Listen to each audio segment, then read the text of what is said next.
Police station વિસ્તારમાં નોંધાયેલા એક જટિલ અપહરણના ગુનાનો ભેદ ઉકેલાયો છે। પોલીસે ગણતરીના સમયમાં ભોગ બનનારને મુક્ત કરાવી આરોપીને દબોચી પાડ્યો છે।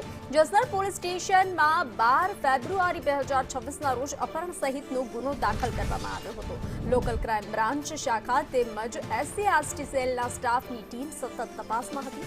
પેટ્રોલિંગ હાથ ધરવામાં આવ્યું હતું અને હ્યુમન ઇન્ટેલિજન્સ ફોર્સ સક્રિય કરાયા હતા। ત્યારે ચોક્કસ બાતમીના આધારે પોલીસે ઓપરેશન સફળતાપૂર્વક પાર પાડ્યું હતું। આરોપીને રંગે હાથ ઝડપી પાડી અને ભોગ બનનારને પોલીસે હેમખેમ મુક્ત કરાવી હતી। હાલ આરોપી સામે કાયદેસરની કાર્યવાહી હાથ ધરવામાં આવી છે અને આગળની તપાસ શરૂ કરવામાં આવી છે।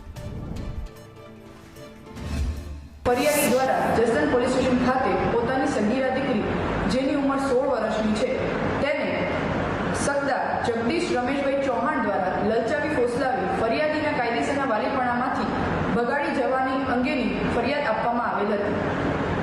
આ કામે BNSની કલમ 137(2) મુજબનો ગુનો જસદણ પોલીસ સ્ટેશન ખાતે દાખલ કરવામાં આવેલ હતો।